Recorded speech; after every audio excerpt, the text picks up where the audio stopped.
Phillip Rivers files. I don't have any files on that. Good morning. Yeah, they're actually paper files. It's the question we all knew we would be asking ahead of Week 15 in 2025. What are you hearing on the status of Phillip Rivers for Sunday? Yeah, gee, I'm hearing Phillip Rivers is poised to make his first NFL start since January 9th, 2021. He practiced all week. He looked good throwing the ball. He showed his football smarts. So I expect him to be elevated off the practice squad today. Barring some sort of surprise, Rivers will make the start. I was told the one situation they have to sort out and make sure they're comfortable with is Shane Steichen's offense has evolved a little bit from when he ran it with Rivers with the Chargers 5 to 6 years ago as far as the language. You know, Rivers might call a play something that it's different now. So they have to make sure that he can handle that. They believe that they can. He's got Riley Leonard, the backup, ready to go. He's off the injury report, so he could start too. But all signs point to Rivers making this start, and this story is crazy. Yeah, all eyes are going to certainly be on that Colts game this weekend. Also on what's going on with Pittsburgh, and TJ Watt underwent surgery for a collapsed lung. That's scary stuff. What's the latest on Watt? Yeah, so here's the situation. JJ Watt, his brother, issued a statement on X on Friday saying that Watt underwent a surgery for a partially collapsed lung from a dry needling session he got at the team facility. So that leaves some questions open as to how this is all going to go. But the good news is, I checked with a source, he is expected to make a full recovery.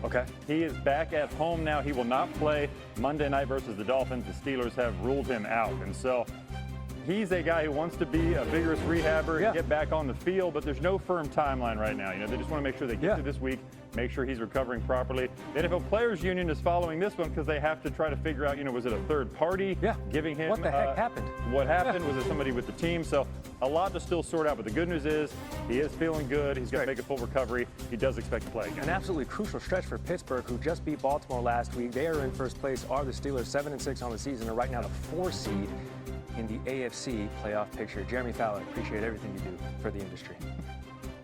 All right, Tyler. All right, you can have any NFL game from the slate this weekend. Why am I going to be outraged at your selection? I don't know. Are you a Raiders or an Eagles fan? Do you have a particular interest? I have an interest, yes, in the Vegas side of that. Well, let me tell you something about this Eagles team, okay? Give some hope if you are a Vegas backer. The Eagles, in their last 6 games where they've been a double-digit favorite, have covered exactly 0 of them. Yes. They're terrible when the market expects them to blow teams out. It's like the anti-Thunder we were just talking about. Why? They've been such a frustrating team on offense. However, Randall, I'm going to step right in front of that trend, and I'm going to bet on the Eagles to bucket. I think they win and win big, cover against this Raiders team. Here's the situation for Raiders. It's a 1 p.m. Eastern kickoff on the East Coast, so for their body clock, it's going to be 10 a.m. when this game starts. They're going to Kenny Pickett as a backup, not Geno Smith. Bad situation there on offense. This is a spot where I think the Philadelphia Eagles can finally start to look like the Philadelphia Eagles of last year, get right with their offense. One thing I would bet is that Jalen Hurts, doesn't turn the ball over like 4 or 5 times like last game. So I think it's a big win for the Eagles. If they can't do it here in this spot, then really maybe they are in trouble. I would like to point out the fact that half of the Raiders' wins this season come at 1 p.m. Eastern on the East Coast. That's a good nugget. Because it was against the Patriots. Do the Raiders have the best win of the NFL season? Who's to say? I can't say that. Week 1. I have to remain impartial. Tyler Fulgham. Just putting blood in the water. Thanks, Tyler. Right now, Week 15 of the NFL. Let's start with some game picks for Sunday's action. Bills. It's as simple as that. The spread's 1.5. Let's eliminate that and just play the money line. It's cheap at -120. Game 1 between these two. Buffalo had 3 turnovers, 11 penalties, and the Patriots still needed a game-winning field goal in the final 10 seconds. Will New England be that fortunate again? I don't see it happening. This is the list of quarterbacks the Patriots have beaten outside of Josh Allen this year. Rattler, Gabriel, Fields, Ward, Dart, Tua, Bryce Young, Penix, Flacco, and Mayfield. Yeah, this is a big step up. How about this one? Raiders plus 11.5 over the Eagles. We're not only asking the Eagles to win, which they don't really do anymore, we're also asking them to win by margin, which is something they haven't done all season. Only 1 win by more than 7 points. The key to this game is the Raider defense, believe it or not. They play a lot of zone coverage, top 8 in the NFL. What does that mean? It's Jalen Hurts' kryptonite. Against man coverage, he'll tear you up. Against zone coverage, he struggles. And as we know, if Pete Carroll needs to kick a field goal late to get us inside the number, he's more than willing to do that after he did it against the Broncos last week. Yeah, the Eagles offense has struggled. We'll see if they can get it done this week. Okay, what about some totals for Sunday's games. All right, let's start with the Chiefs and the Chargers, where we're going to go under 41.5 points. Last 3 years at Arrowhead, including the postseason, the under is 19-7-1. Why? Crowd noise helps the defense, but Kansas City's offense at Arrowhead, slow and methodical, moving itself down the field. So even when they score, they take a lot of time off the clock. The Chargers, since Joe Alt went down, Justin Herbert's averaging just 147 passing yards per game. I don't expect much out of them. I do, however, expect a lot from these two. Over 42.5 between the Packers and the Broncos. Denver plays single high safety on defense, 6th most in the NFL. Guess which quarterback is number 1 in EPA, expected points added against single high safety? That would be Jordan Love. I think he has a big game. Now, the Green Bay defense, when they're playing at home, 14 points allowed per game. That's number 1 in the NFL. But when they go on the road, they're giving up 24 points per game, which is going to help Denver, which is why I see this game going over. And the early money supports it. 41.5 immediately got bet up by the guys in Vegas. Yeah, Broncos clinch a playoff spot with a win over the Packers on Sunday. Joe trying to win us a little bit of money, just a little bit. And so we can get those coffees. Yeah, exactly. More coffee for me. Joe Fortenbaugh with the latest. Thanks so much.